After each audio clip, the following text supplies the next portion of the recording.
Pride is one of those sins that I find really fascinating to break down, so let's get started. First up, we have Vegeta from Dragon Ball. If you know this man at all, you already know why he's on this list.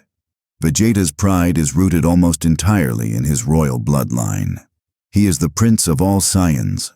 That title is not just a label to him. It is the entire foundation of his identity and self-worth. From the very beginning, his inability to accept that Goku, a low-class warrior, could match or surpass him drove almost every major decision he made. In the Saiyan arc, he travels to Earth with every intention of destroying it. When he's finally beaten, his reaction isn't humility, it's absolute disbelief. This was because in his mind, a low-class Saiyan simply should not be able to do what Goku did. That wounded pride follows him all the way into the Buu saga, where he allows Babidi to take control of his body just so he can get a power boost and fight Goku on equal terms again. He willingly lets a villain possess him. That is, in my opinion, one of the most self-destructive decisions any character in that entire series ever makes. He does it purely so he doesn't have to admit that Goku has surpassed him. The thing is, Vegeta is genuinely powerful, genuinely disciplined, and genuinely skilled. So it's not like his confidence is completely unfounded.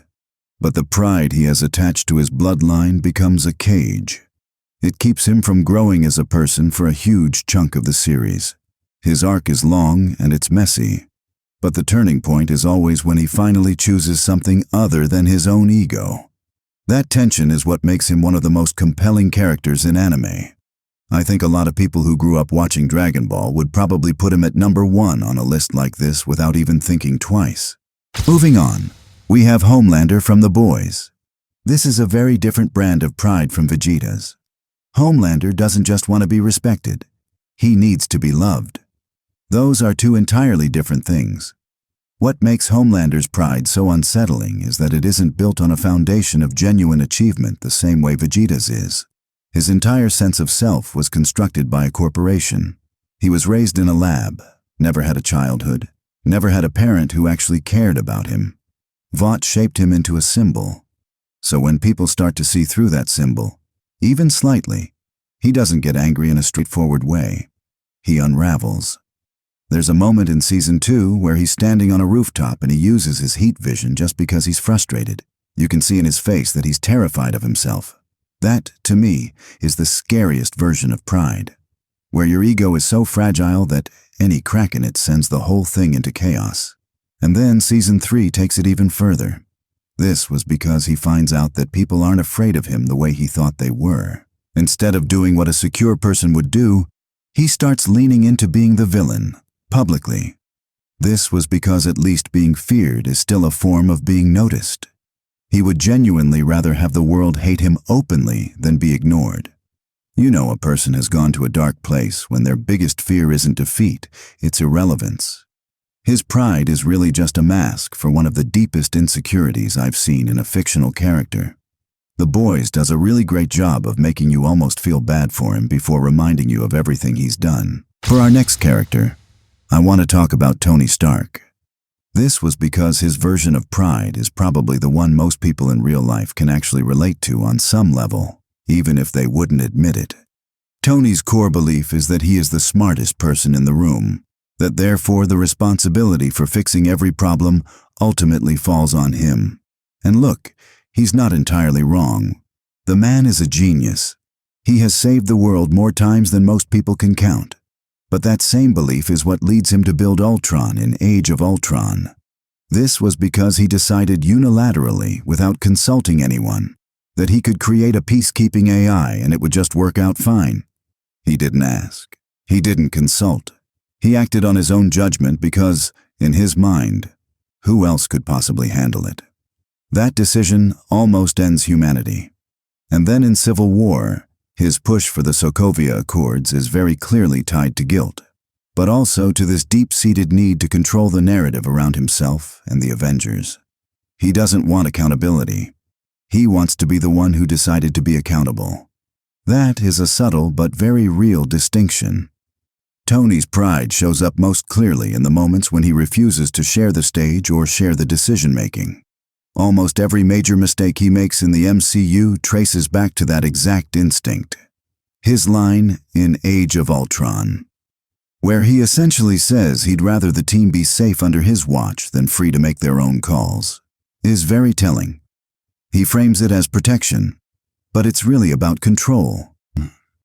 Now, I want to get into Dio Brando from JoJo's Bizarre Adventure.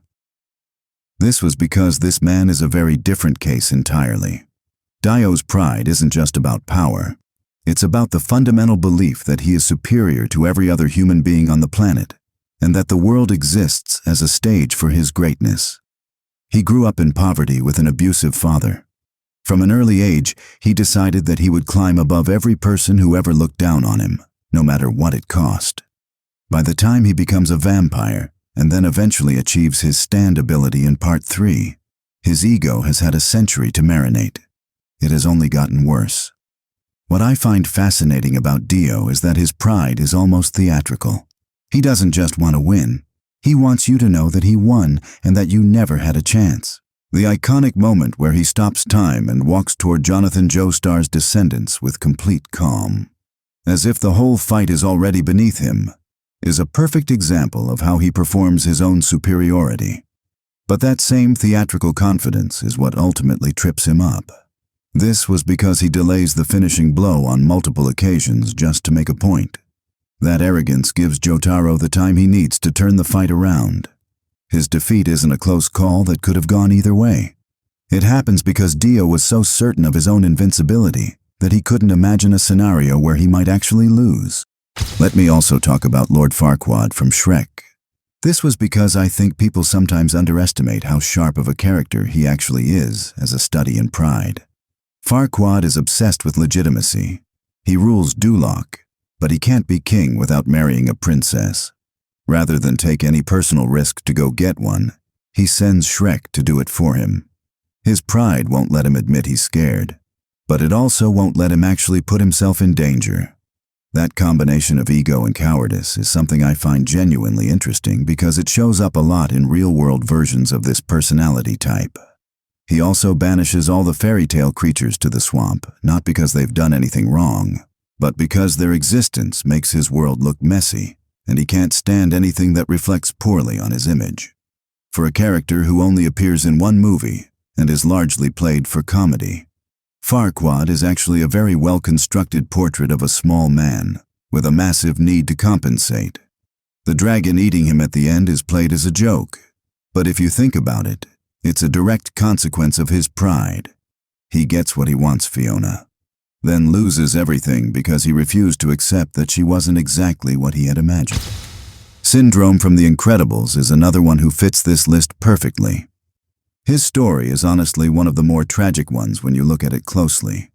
He started out as a kid who genuinely admired Mr. Incredible and just wanted to be part of something bigger than himself.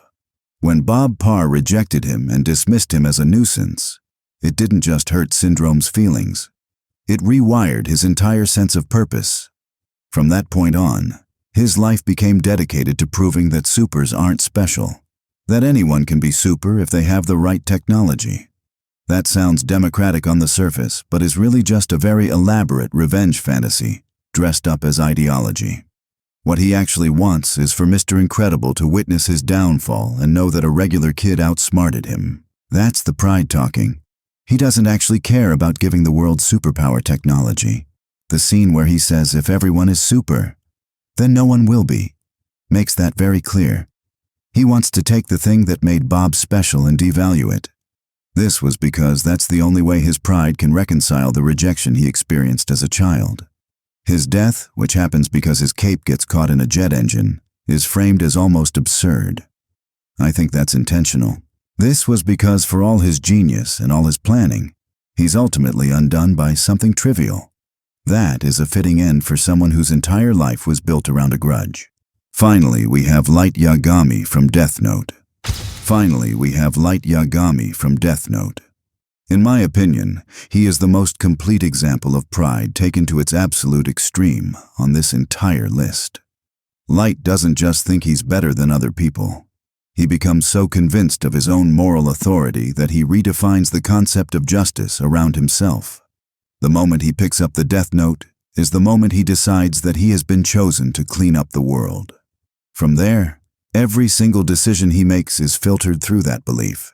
He kills criminals, yes, but pretty quickly he starts killing investigators.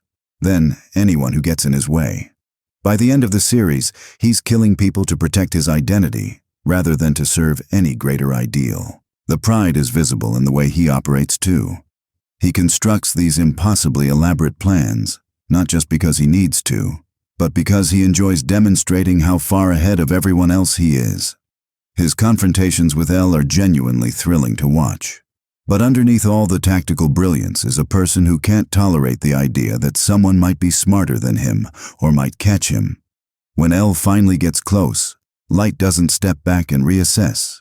He doubles down.